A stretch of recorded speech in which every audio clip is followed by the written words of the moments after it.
programme matinal La Connexion. En ce temps de confusion et de panique générale, vous avez besoin de vous connecter au trône de Dieu et de maintenir la communion avec le Seigneur. Cette émission, c'est un temps de connexion divine. Extraordinaire. Merci pour tout ce que vous faites et nous sommes très ravis de savoir que vous êtes là. Voilà pourquoi nous allons prier ensemble. Éternel notre Dieu, merci encore et encore parce que tu es le Dieu vivant et grand. Montre que en dehors de toi, il n'y a point d'autre Dieu. Que toute la gloire et l'honneur te reviennent au siècle des siècles. Au nom de Jésus, nous avons prié. Amen. Merci beaucoup d'être présent. Et aujourd'hui, série numéro 6, étude numéro 16.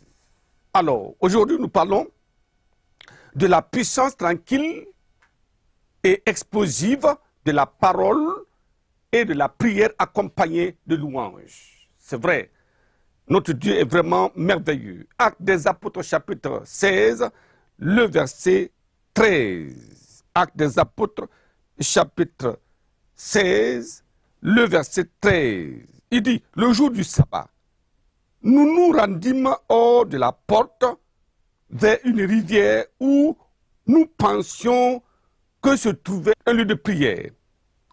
Nous nous assîmes et nous parlâmes aux femmes qui étaient réunies. L'une d'elles, nommée Lydie, marchand de pourpre de la ville de Thyatire, était une femme craignant Dieu. Elle écoutait. Le Seigneur lui ouvrit le cœur pour qu'elle fût attentive à ce que disait Paul. Gloire à Dieu. Vous savez, la parole de Dieu est puissante, mais elle agit de plusieurs manières. À des moments, elle est tranquille et silencieuse, mais pénétrante jusqu'à partager âme et esprit. Dans d'autres moments, elle est explosive pour briser les jougs de Satan. Alors, considérons la puissance de Dieu en action en trois parties. Premièrement, nous voyons la conversion des femmes de distinction et la délivrance d'une femme de l'esprit de serpent. Deuxièmement, nous verrons le complot et la puissance explosive qui brise les chaînes et ouvre les portes des prisons. Troisièmement, le courroux du Saint-Esprit et la révélation sur la tromperie de l'idolâtrie. Alors, première partie, la conversion des femmes de distinction et la délivrance d'une femme de l'esprit de Python. Actes des Apôtres, chapitre 17, le verset 2. Paul y entra, selon sa coutume, pendant 3 sabbats.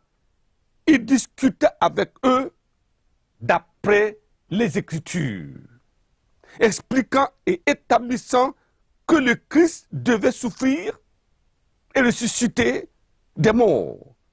Jésus que je vous annonce, disait-il, c'est lui, le Christ. Quelques-uns d'entre eux furent persuadés et se joignirent à Paul et à Silas, ainsi qu'une grande multitude de Grecs craignant Dieu et beaucoup de femmes de qualité. Gloire à Dieu.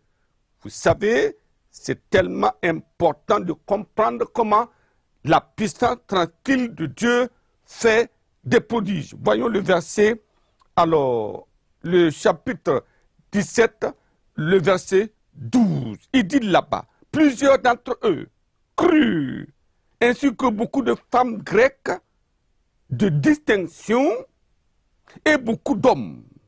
Alléluia. Vous savez, c'est tellement important de comprendre ceci, bien que tranquille, silencieuse, la puissance de Dieu agissait avec efficacité. Il parlait avec eux, il expliquait les Saintes Écritures. Pendant ce temps-là, cette parole de Dieu était pénétrante. Voyez, en ce moment, les cœurs brisés, alors écoutez la parole de Dieu, le secret des cœurs était mis à nu, l'orgueil indomptable était brisé, et les soupirs pour la justice amenaient des multitudes au pied de la croix, à la repentance sincère et à l'adhésion à la foi. Actes des apôtres, chapitre 16.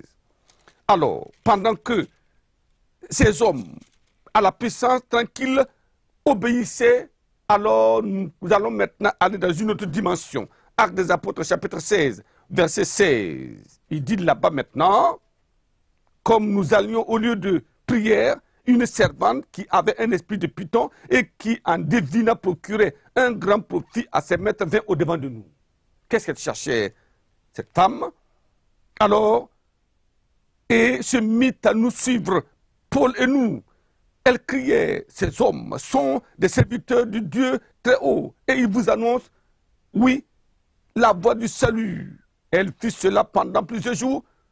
Paul, fatigué, se retourna et dit à l'esprit, je t'ordonne au nom de Jésus-Christ de sortir d'elle. Et il sortit à l'heure même. Contrairement à la situation des femmes de distinction ou de qualité, cette fille était esclave du diable. Un esprit de divination la tenait captive. Pour que ces chaînes soient brisées, il a fallu à l'apôtre d'user de menaces, menacer le démon et ordonner sa sortie. Le miracle était instantané. Vous voyez, ça marche toujours, soit la puissance tranquille, soit la puissance explosive, mais le programme et le plan de Dieu s'établit toujours. Deuxième partie, le complot et la puissance explosive qui brise les chaînes et ouvre les portes des prisons. Actes des apôtres, chapitre 16, le verset 22. Alors, la foule se souleva. Le miracle était accompli. Voyez, ces hommes étaient mécontents. Alors, ils ont soulevé la foule. Et les prêteurs, ayant fait arracher leurs vêtements, ordonnaient qu'on les battût de verges. Après qu'on les eut chargés de coups, ils les jetaient en prison en recommandant aux geôliers de les garder sûrement. La colère était venue. C'était comme cela. Alors, ces hommes, c'était des saprophytes. Ils ont vu qu'ils avaient tout perdu. Ils ont commencé à utiliser la méthode forte pour intimider Paul et Silas. Mais nous devons savoir que le Dieu de la mission est toujours avec nous jusqu'à la fin du monde. C'est cela. Et que sa puissance implacable peut se déclencher à tout moment. Ça, c'est l'assurance que nous avons. Dieu peut laisser l'ennemi s'exhiber, oui, faire des choses, mais sa puissance implacable viendra pour libérer les captifs. Voilà, au verset 27, vers le milieu de la nuit, Paul et Silas priaient et chantaient les louanges. Vous voyez, au lieu de pleurer, à des moments, il faut prier. Il faut chanter les louanges de Dieu. Et pendant qu'ils chantaient, tous les prisonniers les entendaient. Tout à coup, il se fit un grand tremblement de terre, en sorte que les fondements de la prison furent ébranlés. Au même instant, toutes les portes s'ouvrirent et les liens des prisonniers furent rompus. Gloire à Dieu. C'est comme ça que la puissance de Dieu agit merveilleusement. Les chaînes étaient brisées. Les fondements de la prison étaient ébranlés. Et alors la délivrance était venue. Je prie que les fondements de vos prisons soient ébranlés, que vos chaînes tombent, que les liens soient rompus de votre vie et que le secours de Dieu soit permanent dans votre vie au nom de Jésus. Troisième partie, le courroux du Saint-Esprit et la révélation sur la tromperie de l'idolâtrie. Actes des apôtres, chapitre 17, le verset 16. Là-bas, qu'est-ce que nous voyons? Verset 16. Comme Paul les attendait à Athènes, il sentit au-dedans de lui son esprit s'irriter à la vue de cette ville pleine d'idoles. C'était incroyable. Le Saint-Esprit était en cours. Et la situation était véritable. Les conditions des hommes étaient déplorables, mélancoliques, affligeantes. Voyez comment laisser le Dieu créateur tout suffisant pour aller créer des dieux, fabriquer des dieux, les adorer, des dieux aveugles, des dieux sourds, des dieux inertes. C'est incroyable. Des dieux qui ne peuvent pas se sauver eux-mêmes. C'est ce que nous voyons partout. Je prie que le Seigneur nous ouvre les yeux. Paul devait alors ouvrir les yeux de ces hommes sur la tromperie des idoles. Voilà pourquoi, au verset 24, il dit ceci: le Dieu qui a fait le monde et tout ce qui se trouve, étant le Seigneur du ciel et de la terre, n'habite point dans des temples faits de mains d'hommes. Non. Dans les couvents. Non. Ce n'est pas possible. Au verset 28, il dit: car en lui, nous avons la vie, le mouvement et l'être. C'est ce qu'ont dit aussi quelques-uns de vos prophètes. De lui, nous sommes de la race. Nous sommes de la race de Dieu. Pourquoi des bois? Il dit alors: ainsi donc, étant de la race de Dieu, nous ne devons pas croire que la divinité soit semblable à de l'or ou à de l'argent ou à des pierres sculptées. Non, par là et l'industrie de l'homme. Dieu n'est pas dans ces choses-là. Non. L'apôtre Paul, après leur avoir révélé les ruses et la tromperie de Satan, leur lança un appel. Dieu n'est pas dans des bois. Oui, des bois, des fers, de l'or. Combien aujourd'hui s'inclinent devant ces puissants diaboliques et derrière, il n'y a rien. C'est des bois qui peuvent être consumés par le feu.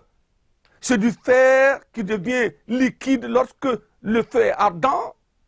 C'est tout. Mais les artifices font que le cœur de l'homme est dilué. Non, vous devez comprendre. Il y a un seul Dieu, créateur du ciel et de la terre. Il remplit toute la terre. Il est partout. Il est en haut, il est en bas. Il est puissant, il connaît tout. C'est lui Dieu. Pourquoi ne pas venir à lui? Je prie que vous abandonniez ces idoles. Pourquoi une vache peut-elle sauver quelqu'un? Un cabri, un caillou, une montagne, un arbre? Non, je prie que nous revenions à la vérité et la vérité sauvera au nom de Jésus. Alors l'apôtre Paul a dit maintenant au verset 30, Dieu, sans tenir compte des temps d'ignorance, annonce maintenant à tous les hommes en tout lieu qu'ils aient à se repentir. Allez-vous vous repentir? C'est un appel de Dieu maintenant. Alors nous allons baisser la tête et dire: Seigneur, tu es le seul Dieu, il n'y a point d'autre. Alors je viens à toi et je te demande pardon d'avoir adoré les yeux d'or, de fer, de bois, sculptés. Seigneur, aide-moi. Et comme nous prions, la grâce de Dieu, l'amour de Dieu, la compassion de Dieu va vous envelopper et les péchés seront effacés et vous entrez triomphalement dans le royaume de Dieu en cet instant au nom de Jésus. Prions ensemble. Éternel, je voudrais te confier toutes ces personnes qui prient maintenant avec nous et qui savent qu'ils se sont trompés, Oh, il n'y a rien dans le bois, il n'y a rien dans le fer. Oh Dieu, tu as donné tout cela pour que nous puissions nous chauffer avec le bois, oui, avec le fer pour bâtir nos maisons. Je prie et je demande, Seigneur, qu'il n'y ait pas un détournement de ta pensée. Tu es le seul Dieu, que tu reviennes à toi et accepte que toi c'est le Dieu en haut et en bas. Merci Père pour la réponse. Comme ils se repentent, pardonne, lave et purifie. Au nom de Jésus, nous avons prié. Amen. Que le Seigneur vous bénisse abondamment et à la prochaine.